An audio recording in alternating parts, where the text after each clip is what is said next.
Magandang araw sa inyong lahat. Ako nga pala si Johnny Tarjo at ang aking paksang itatalakay ay patungkol sa tatlong rehiyon ng Pilipinas. At ito ang rehiyon Siyam, Sampu at 11. Umpisa natin sa rehiyon Siyam. Makapaloob dito ang Zamboanga Peninsula. Ang rehiyong nasa katinugan ng Pilipinas ay ang Rehiyon 9 o Rehiyon Siyam, ang Zamboanga del Norte, Zamboanga del Sur, Zamboanga Sibugay at Basilan ang bumubuo ng rehiyong ito. May 4 lungsod ang Dapitan, Dipolog, Pagadian at Zamboanga. Ang sukat ng buong rehiyon ay humigit kumulang sa 15,997.3 kilometrong parisukat. Ito ay mabundok na rehiyon at sa Zamboanga del Norte matatagpuan ang pinakamataas na bundok, Davia. Matataas ang kinikita sa pagsasaka dahil sa kalakihan ng rehiyon, subalit mababa ang establishmento. Pangunahing hanapbuhay ng mga tao rito ay ang pangingisda, lalo na sa Basilan. Sa Zamboanga del Sur din at Zamboanga del Norte naman ay pagsasaka, paghahayupan at kaunting pangingisda. Hanap buhay rin dito ang panguhuli ng mga pawikan o pagong at ang pangongolekta ng mga itlog nito. Sa mga nakalipas na panahon, dahil sa maraming supply ng pangongolekta ng mga itlog nito o pangkagagubatang produkto, nakilala ang rehiyon bilang angkatan ng mga kahoy. At sa kasalukuyan ng mga troso na mula pa noong unang panahon ay nanggagaling na sa matandang kagubatan ay unti-unti na ring nawawala. Ang lungsod ng Zamboanga ang sentro ng kalakalan ng rehiyon. Ang Basilan ang tinuturing na may pinakamaraming produksyon ng goma sa buong mundo ng Pilipinas at ang Zamboanga del Sur naman ay kinilala sa pagtutroso. Para naman sa susunod ay ang mga tao at ang kultura ng Zamboanga Peninsula. Marami sa mga naninirahan dito ay ang mga Muslim, Pagano at mga Kristiyano. May iba't ibang pangkat ng mga Muslim gaya ng Tausog, Subanon, Yakan at Samal na naninirahan sa Basilan. Maraming mga Cebuano ang naninirahan dito kaya Cebuano ay isa sa mga dialektong sinasalita. Mahilig sila sa mga musika at mga sayaw at salo ng mga gong. Makukulay ang mga kasuotan, may iba't ibang wikain tulad ng Badyaw, Cebuano, Kalibugan, Tausog, Subanom, Sanduka, Sibuko, Sama at Chabacano. Ang mga Muslim ay may tradisyong tinatawag na Ramadan o Pausa. Ito ay ang hindi pagkain ng mahabang panahon bilang sakripisyo at alay kay Allah, ang Diyos ng mga Muslim. Matapos ang mahabang panahon ng hindi pagkain ng sakripisyo nang nagdiriwang naman sila ng kapistahan na kung tawagin ay Hari Raya Haji. Mayroon pa rin silang isang tradisyon na ginaganap isang buwan na isang taon at 4 na beses sa isang buwan tuwing Huwebes. Ang mga mag-aanak ay sabay-sabay na maliligo sa dagat. Ang tawag dito ay tulak bala. Next, may mga sining rin sila. Kung sining ang pag-uusapan, ang rehiyon Siyam ay may matatanging sayaw tulad ng Sua-Sua. Ito yung isang sayaw sa pag-iisang dibdib. Pangalawa naman ay Singkil, ang sayaw ng isang prinsesa na pinapayungan habang madamdaming humakbang sa 4 na kawayan. Halos katulad nito yung Tinikling. At ang Kuparang Kamanis ay sayaw naman sa pag-uukuman. Next, yung panitikan. May iba't ibang anyo ng panitikan or mas nakikilala ang rehiyong Siyam. Ito ay tulad ng mga sumusunod. Una, yung iringa o kwentong bayan. Halimbawa, si Amo-Ago, si Buwaya at Manik Buangsi. Pangalawa, yung letter B, yung kwentong Subanon, Alamat ng Yakan, Kabarapiranga, mga tulang papuri sa bayanin ng digmaan. Sunod yung panaroon ng mga salawikain. Antoka Bugtong, sa Tausog Tigong-Tigong. At ang panghuli yung dedaw sa Sowata Awit o pagpapatulog ng bata. Mga halimbawa naman ng akda, una yung Alianapiat sa Tausog. Daguman of the Malinaw, Subanon of the Zamboanga Peninsula naman. Ang tubig nog Kibiglakan, kwentong panghimagsikan sa Subanon naman. Yung Su, Goksugan, Mikatag, Ditaybon, kwentong pag-ibig. At ang huli ay Si Ketubo ni Dagbulawan, buhay ni Dagbulawan sa Subanon. Next yung alamat. Ito yung sikat sa Rehiyon Siam.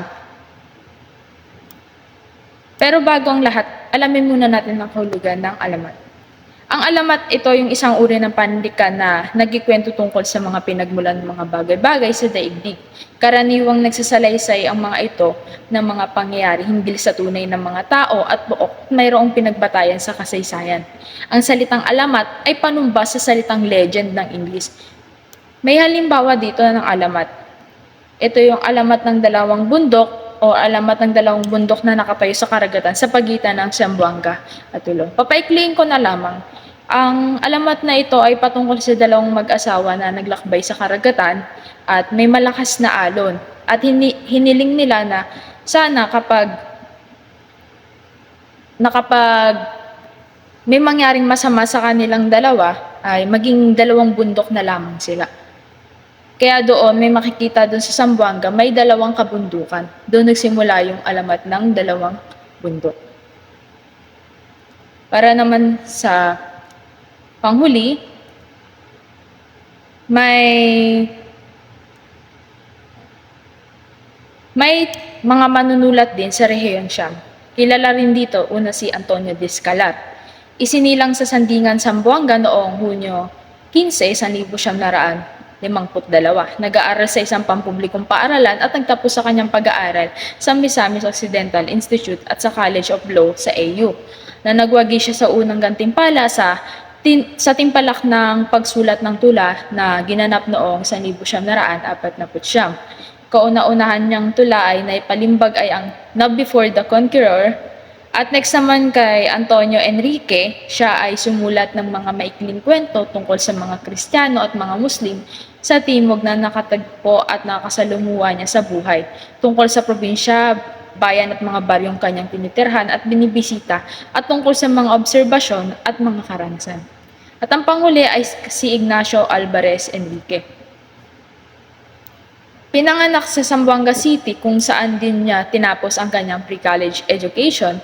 Pumunta sa AU kung saan niya natapos ang AD degree noong 1951 at matapos yon ay nag-aral siya sa University of Iowa. Bilang scholar, narating niya ang University of Madrid at pinagkalooban siya ng salapi ng pamilya, Subel D. Ayala. Mula noon sinimulan niyang sulatin ang kanyang nobelang The House, 1, na hindi na ipalimbag. Dalawa sa kanyang maikling kwento ay nagwagi sa Philippine Free Press Short Story Contest. Para naman sa ikalawang paksa ay patungkol sa panitikan 10 sa Hilagang Mindanao. Next, may mga layunin nito. Una, yung maibigay ang mga katangian ng bawat lalawigang bumuo ng Rehiyon 10. Pangalawa, natutukay ang mga mahalagang kontribusyon ng bawat lalawigan at kabuuan ng Rehiyon 10. Natatalakay ang mga pangunahing akdang pampanitikan na umiira sa bawat lalawigan at sa kabuuan ng Rehiyon 10. Sunod, may katagirang pangkasaysayan. Ang Rehiyong 10 ay matatagpuan sa Hilagang Mindanao. Binubuo ito ng mga lalawigan ng Bukidnon, Camiguin, Misamis Occidental at Lanao del Norte. Ang mga lungsod na matatagpuan sa rehiyon ay Oroquita City, Cagayan de Oro City, Gingoog City at Malaybalay City. Tinatayang 62 bahagdan ng rehiyong ito ay kabundukan. Sinasabing ang rehiyong pangunahing nagpo-produce ng turso sa bansa at pangatlong naman ay pinakamalaking producer ng mais at saging. Nag-aani rin dito ang nyog, tabako, palay, tubo, pinya, durian, chikot, mangga. May patanim rin din dito ang abaka. Iba't ibang uri naman ng mina na matatagpuan sa rehiyong ito ay tulad ng minang metal na manganese, chromite, gold, silver at nickel at mga minang dimetal tulad ng sand, gravel, fertilizer, coral rocks at clay. Ang mga badyaw ng Rehiyong Sampu ay may kakaibang uri ng pamamahay dahil sa kagaisnan ng mga magulang ng pagtira sa mga bahay na nakatirik sa tubig. Dala rin nila ang ganitong uri ng pamamahay, bagamat ang kanilang bahay ay yari sa nipa at dahon ng nyog. Ang mga ito ay matitibay at matagal masira. Ang Torogo naman ay isa sa mga uri ng bahay na makikita sa bahagi ng Hilagang Mindanao. Karaniwan ang mga Marikina ang nakatira rito. Isa itong malaking bahay ng kadalasan ay 5 o 6 ang kanilang naninirahan. Ang bawat isa sa pamilya ay may sariling lugar, subalit walang dibisyon ng kanilang tulugan. Ang Torogan ay tinatawag na panalong na kadalasan ay makikitang nakalagay sa harap ng bahay. Ito ay inukit na suporta ng yari o gawa sa kahoy, may bintana, sahig, hagdan at bubong na may disenyong inukit.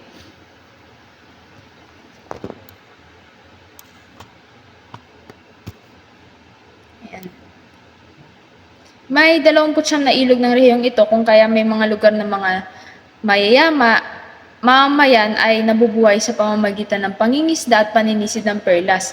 At kung minsan ay paninisid ng mga baryang inihagis ng mga pasahero ng mga barkong nagmula sa ibang lugar.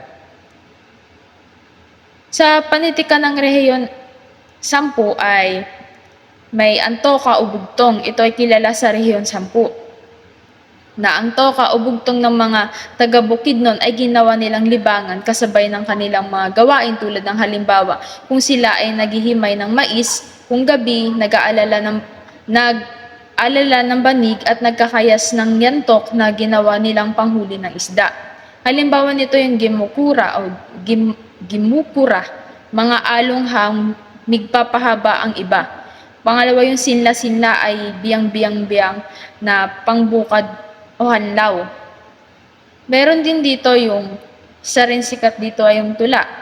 Ang Bukidnon ay isa sa tagapag-ambag sa literatura ng Rehiyong 10 o Hilagang Mindanao.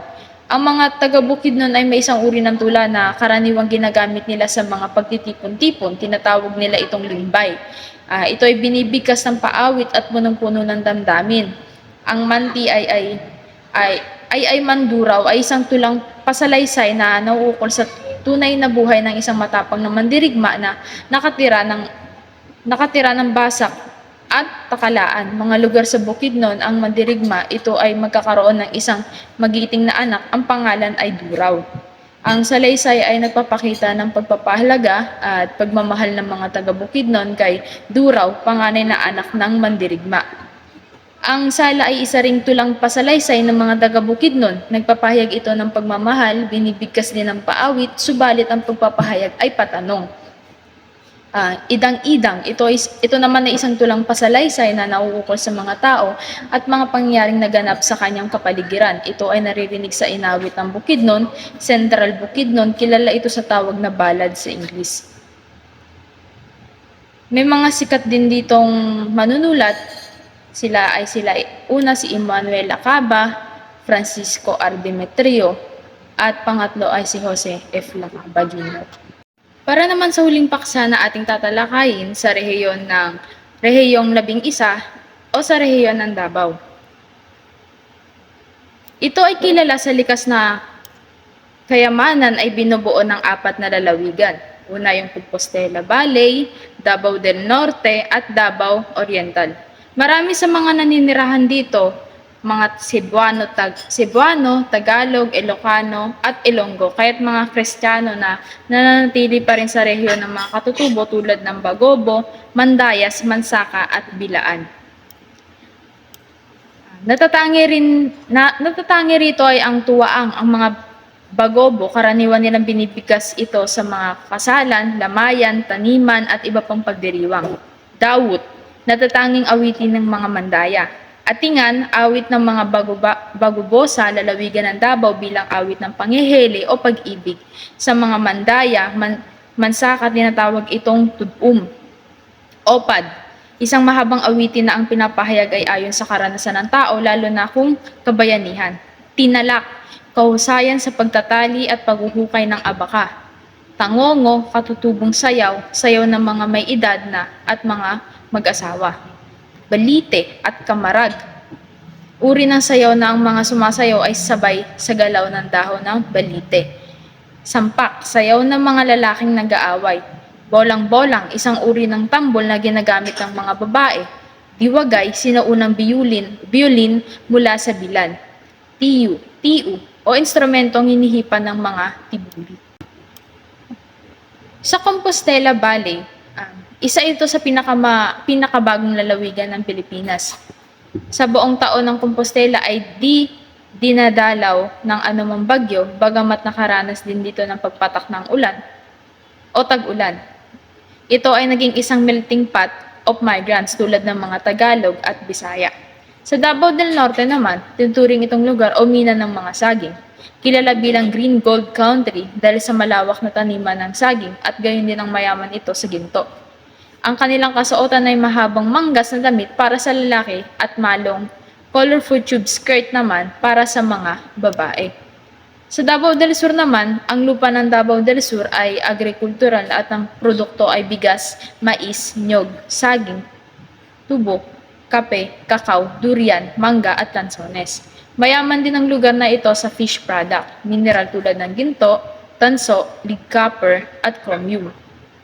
Sa panitikan naman ng rehiyong 10, may bugtong ng mga mandaya. Halimbawa nito yung hintayin mo ako, hulaan mo ito, maliit mang bata na nananahina sa dilim. Pangalawa, bugtong ng mga manobo at tukon. Next, sunod ay salawikain, bulong, kwentong bayan, maikling kwento, at tula. At ang panghuli naman na sikat na manunulat sa rehiyong 10, una si Jose Ang Leongto. Siya ay sumulat ng nobelang Das Sultanate na handog niya sa mga young overseas Chinese na naging kolumnista siya ng Mindanao Times at naging tagapamahala ng Mindanao Publisher. Sunod ay si Josephine Malay Distoso. Naging isa sa mga manunulat ng UP Summer Writer Workshop noong 1974 o 1974. Kilala siya sa larangan ng panitikan at sa mga larangan ng pagpipinta. At ang panghuli ay si Pipito de Parin. Isa siya sa mga kinikilalang manunulat ng rehiyong ito. Kilala siya sa palayaw na PEPS. Kilala siya bilang isang bilingual fictionist. Hanggang dito ang aking bahagi. Maraming salamat.